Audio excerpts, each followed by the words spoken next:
사도신경으로 우리의 신앙을 고백하겠습니다. 나는 전능하신 아버지 하나님 천지의 창조주를 믿습니다. 나는 그의 유일하신 아들 우리 주 예수 그리스도를 믿습니다. 그는 성령으로 잉태되어 동정녀 마리아에게서 나시고 본디오 빌라도에게 고난을 받아 십자가에 못 박혀 죽으시고 장사된 지 사흘 만에 죽은 자 가운데서 다시 살아나셨으며 하늘에 오르시어 전능하신 아버지 하나님 우편에 앉아 계시다가 거기로부터 살아있는 자와 죽은 자를 심판하러 오십니다. 나는 성령을 믿으며 거룩한 공교회와 성도의 교제와 죄를 용서받는 것과 몸의 부활과 영생을 믿습니다. 아멘. 네, 고등부 여러분 안녕하세요. 네, 주일 예배에 오신 여러분들 진심으로 환영합니다. 오늘 제가 준비한 찬양은 또 하나의 열매를 바라시며 라는 찬양입니다.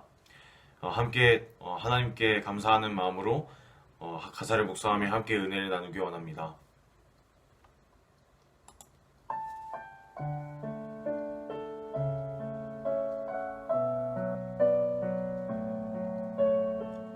네, 다같이 찬양 드리도록 하겠습니다. 감사해요. 감사해요. 깨닫지 못했었는데 내가 얼마나 소중한 존재라는 걸 태초부터 지금까지 하나님의 사랑은 항상 날 향하고 있었다는 걸 고마워요.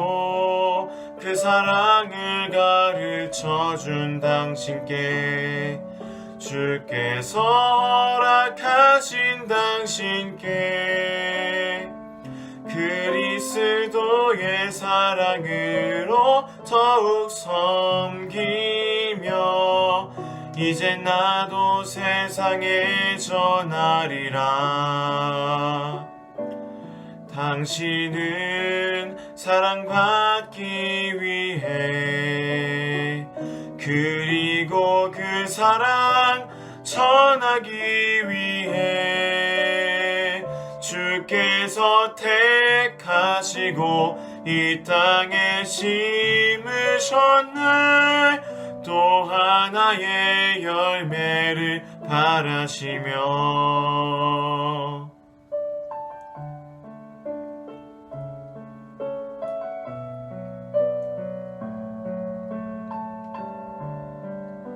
다시 한번 찬양하도록 하겠습니다. 감사해요.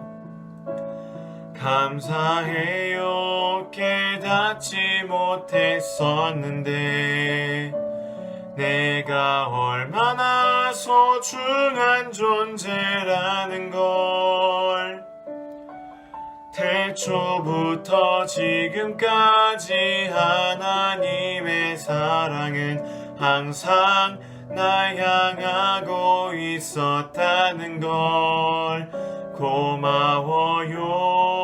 그 사랑을 가르쳐준 당신께 주께서 허락하신 당신께 그리스도의 사랑으로 더욱 섬기며 이제 나도 세상에 전하리라. 당신은 사랑받기 위해 그리고 그 사랑 전하기 위해 주께서 택하시고 이 땅에 심으셨네. 또 하나의 열매를 바라시며 당신은 사랑받기 위해 그리고 그 사랑 전하기 위해 주께서 택하시고 이 땅에 심으셨네. 또 하나의 열매를 바라시며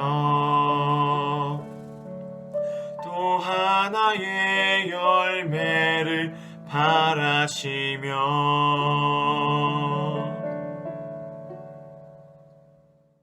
하나님 아버지 감사합니다. 복된 주일 아침 주님 앞에서 예배를 드릴 수 있게 해주셔서 감사합니다. 예배를 드릴 때 우리의 믿음이 좋아지고 말씀을 들을 때 믿음의 귀가 열리게 하시고 지혜와 명철이 더하여 하나님의 영광을 위해 모든 재능을 드릴 수 있는 자녀가 되게 해주세요. 우리를 위해 수고하시는 전도사님과 선생님들을 사랑해 주세요. 예수님의 이름으로 기도드립니다. 아멘. 오늘 하나님께서 우리에게 주신 말씀은 고린도후서 4장 7절에서 11절 말씀입니다. 우리는 이 보물을 질그릇에 간직하고 있습니다. 이 엄청난 능력은 하나님에게서 나는 것이지 우리에게서 나는 것이 아닙니다. 우리는 사방으로 죄어들어도 움츠러들지 않으며 답답한 일을 당해도 낙심하지 않으며 박해를 당해도 버림받지 않으며 거꾸러뜨림을 당해도 망하지 않습니다. 우리는 언제나 예수의 죽임당하심을 우리 몸에 짊어지고 다닙니다. 그것은 예수의 생명도 또한 우리 몸에 나타나게 하기 위함입니다. 우리는 살아있으나 예수로 말미암아 늘 몸을 죽음에 내어 맡깁니다. 그것은 예수의 생명도 또한 우리의 죽을 육신에 나타나게 하기 위함입니다. 청량리에 가면 골목 안쪽 후미진 곳에 허름한 식당이 하나 있습니다. 그곳에 가면 오래되고 찌그러진 양은 냄비에 찌개를 담아주고 밥도 오래되고 찌그러진 그릇에 담아줍니다. 그런데 희한하게도 그 집 찌개를 먹으면 할머니께서 옛날에 끓여주신 찌개 생각이 나고 그 맛이 자꾸 생각나서 다시 그 식당을 찾게 됩니다. 음식이 정말 맛있다면 사람들은 그것을 담고 있는 그릇을 크게 신경 쓰지 않지요. 반대로 플레이팅을 아주 예쁘게 하고 고급스러운 그릇에 음식을 담아낸 식당에 가면 어떨까요? 물론 그릇은 음식의 맛에 보는 맛까지 더해주어서 금상첨화가 되겠죠. 바울은 우리가 아는 하나님의 능력, 하나님이 우리를 어떻게 찾아오시고 우리를 구원해 주셨는가 하는 그 복음을 보물에 비유하고 있습니다. 진흙으로 만든 값이 싸고 흔한 그릇이 하나님께 선택받아 그 안에 보물을 담는 존재로 승격이 된 것입니다.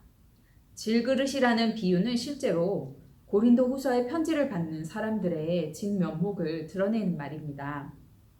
바울은 높은 사람들이나 돈 많은 상인들에게 복음을 전하기도 했지만 대부분의 사람들은 낮은 계급의 사람들이었습니다.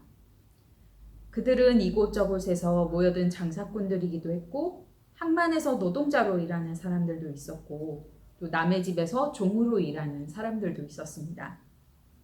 세상에서 아무도 주목해주지 않고 중요하게 여겨지지 않았던 그 사람들에게 바울은 하나님께서 여러분을 깊이 사랑하십니다. 그래서 하나님께서 그 아들 예수님을 보내주셔서 여러분을 구원하십니다. 라고 기쁜 소식을 전했던 것입니다. 예수님의 복음은 사람들에게 하루하루를 기쁨으로 살아야 할 이유를 알려주었고 무엇을 위해서 살아야 하는지를 알게 해주었습니다.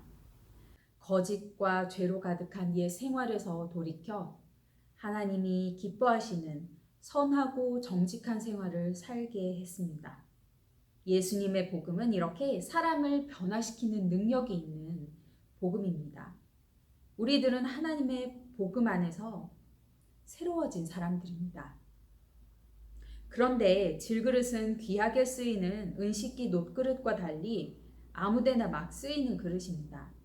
귀한 은그릇은 닦을 때도 혹여나 스크래치가 생기지 않을까 조심스럽게 부드러운 천으로 닦고 또 귀하게 다루죠. 찬장 안에 고이 넣어놨다가 귀한 손님이 오시거나 중요한 식사 자리가 있을 때 꺼내어서 쓰는 것입니다. 보물을 담는 질그릇이 은그릇으로 업그레이드가 되면 얼마나 좋을까요? 하지만 질그릇은 여전히 질그릇입니다. 고린도 교회의 교인들이 겪는 삶의 형편이 어떠했는지 8절과 9절을 보면 알 수 있습니다. 우리는 사방으로 죄어들어도 움츠러들지 않으며 답답한 일을 당해도 낙심하지 않으며 박해를 당해도 버림받지 않으며 거꾸러뜨림을 당해도 망하지 않습니다. 그리스도인이 되어서 하나님의 자녀가 되고 구원을 받아도 여전히 삶에는 그리스도인이 되어서 하나님의 자녀가 되고 구원을 받아도 우리 주변에는 사방에서 죄어오는 것 같은 압박이 있고 답답한 일들을 겪기도 합니다. 그리스도를 믿는다고 박해를 피하는 것은 아닙니다. 오히려 살다 보면 넘어지고 상처받는 일들도 생깁니다. 예수님을 믿기 때문에 우리들도 멋진 사람이 되고 사람들의 존경을 받는 위치에 서게 되리라는 그런 기대를 품게 될 때도 있습니다. 우리를 존귀하다, 아름답다 불러주시는 그 성경 말씀 속의 메시지와 우리의 현실이 너무나도 달라서 속상할 때도 있습니다. 그럴 때 내 자존심과 체면이 말이 아니죠. 그럴 때 우리의 질그릇 같은 상태를 부끄러워하거나 숨기려 하지 맙시다. 내가 약하지 않은 척, 아무 문제 없는 척 가면을 쓰고 나온 것은 하나님 앞에 정직한 모습이 아니기 때문입니다. 하나님은 오히려 우리가 연약하고 부족할 때에 그분의 능력을 크게 드러내시는 분입니다. 사도 바울은요, 고린도 교회의 교인들이 잘난 체 하거나 실제 자기 모습보다 과장되게 드러내는 행태를 버리기를 원했습니다. 하나님이 우리 안에서 역사하시는 것은 우리가 잘나거나 못난 것에 달린 것이 아니라 온전히 하나님을 바라보고 겸손히 그분께서 일하시기를 소망하는 사람들에게 나타나기 때문입니다.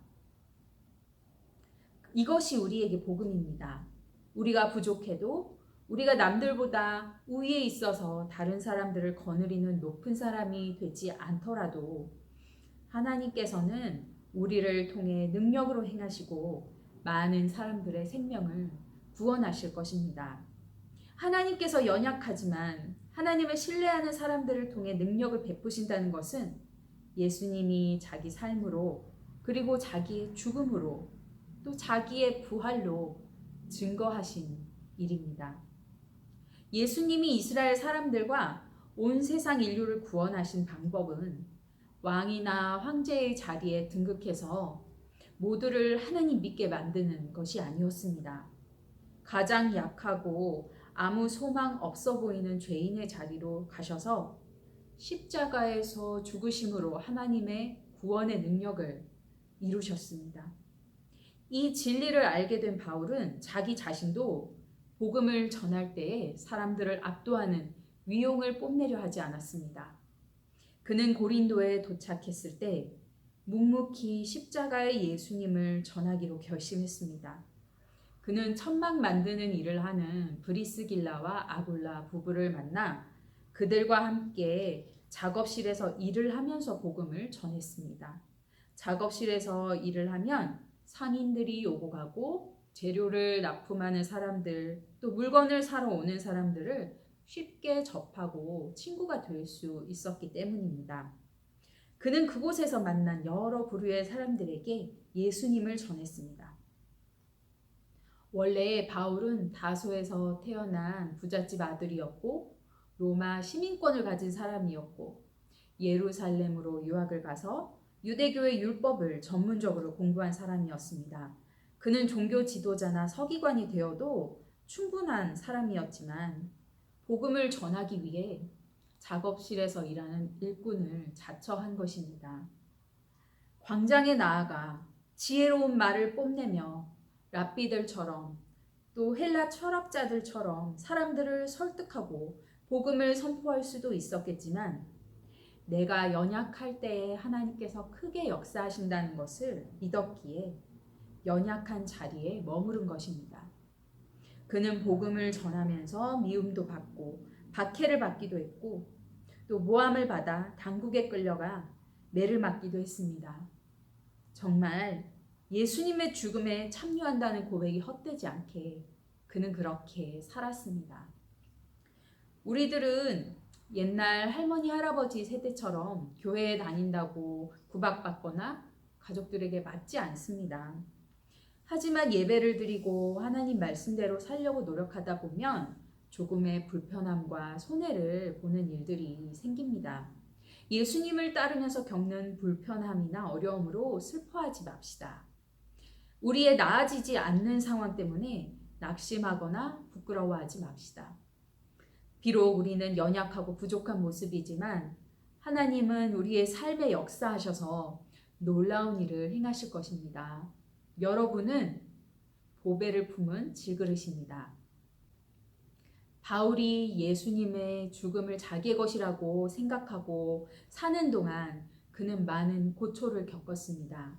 다시 8절과 9절을 읽어볼까요? 우리는 사방으로 죄어들어도 움츠러들지 않으며 답답한 일을 당해도 낙심하지 않으며 박해를 당해도 버림받지 않으며 거꾸러뜨림을 당해도 망하지 않습니다.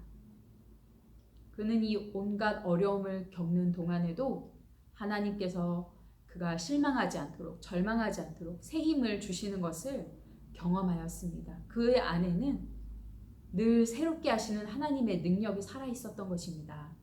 하나님께서 우리에게도 동일하게 그러한 능력을 주시기를 원합니다.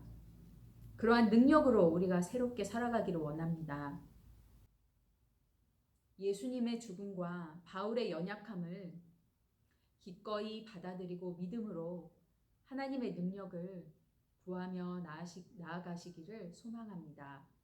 우리들로 인해 하나님께서 영광 받으시고 많은 사람들이 복을 얻을 것입니다. 여러분에게 하나님의 은총이 함께하기를 소망합니다. 기도하겠습니다. 하나님, 우리 안에 주신 보물 예수 그리스도로 인해 감사합니다. 하나님께서 지금도 우리 안에 역사하셔서 구원을 이루어 가시며 회복을 이루어 가시며 놀라운 일들을 행하실 것을 믿습니다. 우리의 부족함이나 연약함이 하나님이 일하시는데 아무 문제가 되지 않는다는 위로의 말씀을 주셔서 감사합니다. 그 말씀대로 우리 고등부 모든 친구들의 삶이 하나님의 능력이 나타나는 삶, 하나님의 영광을 드러내는 삶이 되게 하여 주시옵소서. 우리 고등부 친구들이 각자에게 주신 재능대로 공부하면서 대학 진학과 취업을 준비하고 있습니다. 하나님께서 그들의 모든 배움 가운데 복 내려주셔서 지혜롭게 하시고 미래를 잘 준비하게 하시며 좋은 선생님과 선배들과 친구들을 만나 책임 있고 성실한 어른들로 성장하게 하여 주시옵소서. 세상은 사람들을 가진 능력이나 효율성으로 평가하지만 우리를 있는 그대로 존귀하다 하시며 사랑해 주신 하나님 안에서 우리 친구들 항상 자신감 있게 살게 해주시고 우리가 필요한 것들을 채워주시는 분이 하나님이심을 신뢰하며 살아가게 해주시옵소서. 수시 모집에 지원하는 고3 친구들이 있습니다. 힘을 주시고 지혜를 주셔서 하나님께서 예비하신 곳에 잘 진학할 수 있도록 도와주시고 취업을 준비하는 친구들에게 길을 열어주셔서 지금까지 배우고 훈련한 것들을 더 발전시킬 수 있는 일터로 인도하여 주시옵소서. 우리의 모든 발걸음을 주님께 맡기며 기도와 말씀 속에서 살아가겠습니다. 예수님 이름으로 기도합니다. 아멘. 이제는 우리 구주 예수 그리스도의 은혜와 하나님의 사랑과 성령의 교통하심이 약함 속에서 일하시는 하나님의 능력을 힘입어 살아가길 원하는 모든 고등부 지체들 위해 영원히 함께 하시기를 간절히 축원하옵나이다. 아멘.